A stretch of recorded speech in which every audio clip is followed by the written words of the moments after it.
ہیں سیمینار کر دیں کہ اسلام بہترین نظام ہے. وہ یار بہترین نظام کسی مسلمان ملکی نظر آؤں تا حال تو سارے پیڑا. امتی باعث رسوائی ہے پیغمبر اے گل حضور پاک نو اسی آپ بدنام کر رہے ہیں. ورنہ اس دین کے اندر جہاں خوبیاں انہوں نے کون چلا سکے. اور ہوں جڑا نا یہ ٹھیک ہے گل جو حالات ہونے ایسے وہ اسلام تے جو اللہ کرے آوے کرا رہنی چاہیے بالکل. یہ جڑی انشورنس یہ تو بغیر نہیں رہنا چاہیے.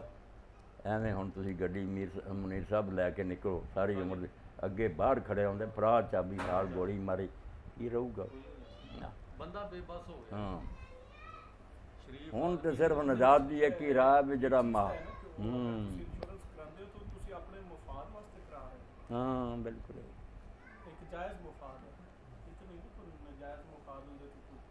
یہ تعاون کی سمجھ ایک شکل لوگوں نے کھی بھی یار پیسے کٹھے کرتے رہتے کسی کو حادثہ پیش آ گیا وہ مدد کر دیں. وعلیکم السلام ورحمۃ اللہ. آؤ اگے آؤ نا. ہاں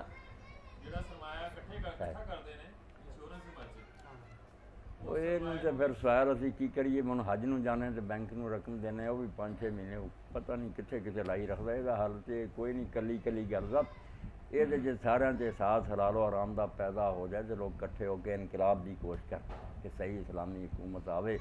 وہ لیے اگر یہاں کے ذہن بن جان تو ٹرن تو پھر اللہ تعالیٰ سارے گناہ معاف کر دے گا. جو بھی حلال حرام اسی کھانا نا چھٹی مل جائے گی. یہ گندگی سمجھتے سی اتوں اٹھنے کی کوشش کر جڑے مطمئن کہ انشورنس کرا لو کدی خیال نہیں آتا بھی اس صورت حال نو بدلنے کی محنت کرنا ساڈا فرض ہے نا مسلمان. اگر انقلاب بھی جدوجہد کرنا پھر اس عبوری دور رسول اللہ صلی اللہ علیہ وسلم تو زیادہ کسی نے اقتدار حاصل نہیں. صحابہ جیسے فدائی سی قرآن اتر رہا سی مگر برائیاں کس طرح سہی تھے جی آپ نے ختم کی. متا چلتا رہا شراب مدینے جن نے جنگے وہ گئے سارے 70 شراب پی کے صحیح انہوں نے پیٹ شراب صحیح بخاری نہیں سی حرام اجے. برائی شروع تو دسن لگ پیا سی رب سورہ نحل تو کہ شہ نہیں چنگی مگر قطعی حرمت سورہ مائدہ سی. اس تو آہستہ آہستہ برائیاں ختم ہوئی کوئی کھیل نہیں. لوگ آتے جی ہوں تو دین اتر گیا پورا. وہ دین تو اتر گیا ہوں معاشرے جڑا نافذ کرنا وہ تدریج ضروری ہے. ایک کوئی کھیل نہیں پھوک ماری تو ایک دن ٹھیک ہو جائے. سود کس طرح ختم ہوا حجۃ الوداع اس دن آپ پاک کہ آج میں سود کو ختم کرنا. حالانکہ آتا سب اتری وفات تو 3-4 مہینے میں چلتے نظام جڑے ہمیں کھیل نہیں ہوتی ختم ہو. باقی وہ محنت پر ادھر کوشش تو کرو. دینی رہنما بھی لوگوں کے ذہن سے اتارن لوگ بھی یہ سمجھ کے بھی اللہ جنگ آتا اللہ رسول نہ سی کتنے پھسے پھر جان چھڑاؤنی لگے رہنا کہ اللہ تعالیٰ در ملے. جی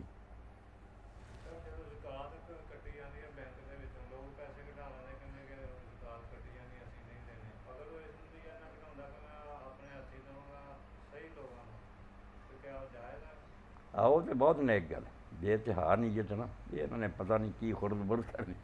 میں آپ اپنے ہاتھی دوں دوجا کئی ایسے جنہوں نے بینک نو کی پتا بھی حقدار میرے عزیز قریب ہے یا کوئی ساتھی ہے نیک جذبہ جی نیت پیڑی ہے بھی کٹی جانی کٹا لو دینی دینی کوئی نہیں زیادہ تو ہی ہے بنا دینی دینی کوئی نہیں. ہاں اکثریت یہی تو لانتی زکات تو نٹ گئے کالے مسلمان ہے مردود.